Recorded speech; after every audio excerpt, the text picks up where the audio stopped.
గొప్ప నిష్ణాతులైనటువంటి 5 మంది భర్తలు నాకున్నారని మానము ప్రాణం 2 తీసేస్తారు అబ్బాయి జాగ్రత్త అని చెప్పింది. అక్కడ 5 మంది గురించి చెప్పింది. కీచకుడిని చంపాలనే పథకం వేసుకునేటప్పుడు భీముడు ద్రౌపది ఇద్దరు మాత్రమే ఉంటారు. అక్కడ ఇద్దరు ఉన్నప్పుడు చూశావా ఆర్యపుత్ర, ఆ రోజు నన్ను సైంధవుడు పరాభవించాడు, నాకు వస్త్రాపహరణం జరిగింది. ఆ తర్వాత ఈరోజు కీచకుడు ఇలా 100 మంది ముందు నన్ను కొన్ని వేల మంది ముందు కొప్పు పట్టుకుని ఈడ్చుకుంటూ వచ్చాడు. ఇన్ని కష్టాలను ఎవరి కోసం వచ్చాను ఆర్యపుత్ర నేను అని బాధపడుతుంది. అప్పుడు ఆటోమేటిక్గా భీముడికి బాగా కోపం ఎక్కువ కాబట్టి పలుగురికి ఇన్ని కష్టాలకు కారణం మన ధర్మనందనుడే కదా అంటుంది. అప్పుడు ఒక పద్యం రాశాడు తిక్కన సోమయాజీ. ఆర్యపుత్ర, ధర్మనందనుడు అంటే ఎవరనుకున్నారు? యౌవని వాకిట ఇభమద పంకంభు రాజభూషణ రజో రాజినడగో యౌవని కడగంట నివ్వటెల్లడి చూడ్కి మానిత సంపదలీనుచుండో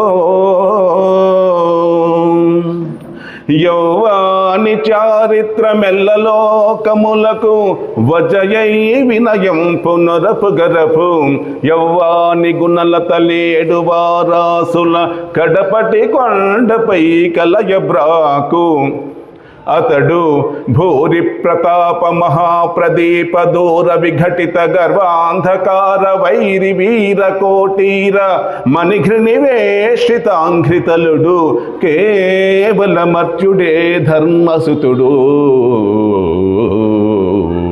ఈ పద్యం భావం చెప్పడానికి పావుగంట పడుతుంది. కానీ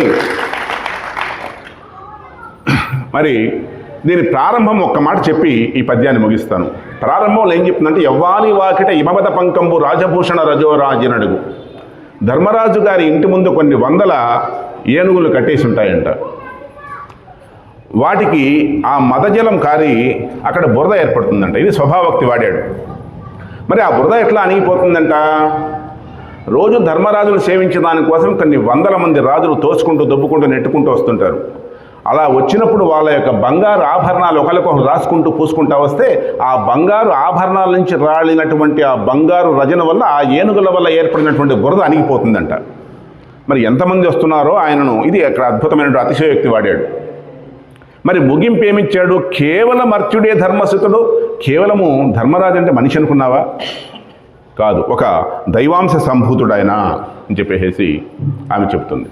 అదేవిధంగా కీచకుని చంపిన తర్వాత ఒక చిన్న దీపం తీసుకొచ్చి చూపిస్తాడు. అప్పుడు ద్రౌపది మాత భీముడితో ఉంటుంది, సారీపుత్ర, నిన్న నన్ను కొలువులో వాడు కుప్పు పట్టుకుని ఈడ్చుకుంటా వస్తా ఉంటే వాడిని చంపేసేటటువంటి భుజబల పరాక్రమాలన్నీ ఉండి వాడిని అక్కడ చంపేసేస్తే మన అజ్ఞాతవాస దీక్ష భంగం అవుతుందని చెప్పేసి గమ్ముగా కూర్చున్నటువంటి నీ మనోనిబ్బరతకు. రెండవది, నర్తనశాల లాంటి రహస్యమైన ప్రదేశం ఎన్నుకొని వానికి స్పాట్ పెట్టినటువంటి నీ బుద్ధి కుశలతకు. మూడవది, మన వారిలో ఎవరికి చెప్పకుండా, ఎవరి సహాయం కోరకుండా వీడిని చంపాలని నిర్ణయం తీసుకున్నటువంటి నీ ధైర్యానికి. నాలుగవది, ఇంతటి భయంకరమైనటువంటి సింహబలుణ్ణి ఒంటి చేత్తో రూపుమాపినటువంటి నీ భుజబలాన్ని. చూడాలన్నా మెచ్చాలన్నా నేను ఎంతటిదాన్ని స్వామి అంటుంది. కొలువు లోపల నిన్న కోపమట్లెత్తిన దళకక నిలిచిన ధైర్య మహిమ, నేడిందు చనుదెంచి నిర్వికార ప్రజ కన్నులు గప్పిన గౌరవంబు, మన వారిలోన ఒక్కరినైన విలువక చేసిన ఉత్సాహంబు, లోక భీకరుడుగు ఈ కీచకుని విరేల్మిడి రూపమాపిన కడిమి సొంపు, చూడ తలపోయ మెచ్చ సంస్కృతి అనర్పణ తలంబే, నీ ఉత్తమ నాయకత్వ లక్షణం బెరంగ నేనెంతదానా మహిత విస్మయానంద నిర్మగ్ననైతి అని చెప్తుంది.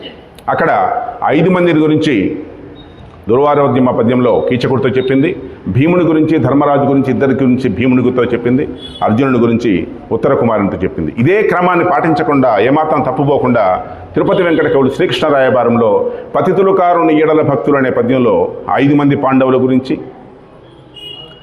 అలుగుట ఏ ఎరుంగని మహామహితాత్ముండ అజాత శత్రుడే అలిగిన నాడనే పద్యంలో ధర్మరాజు గురించి, సంతోషంబున సంధి చేయుదురనే పద్యంలో భీముని గురించి, జెండాపై కపిరాజు అనే పద్యంలో అర్జునుడి గురించి క్రమం తప్పకుండా దాన్ని తూచా తప్పకుండా. ఎందుకంటే తిరుపతి వెంకట కవులు తిక్కన గారిని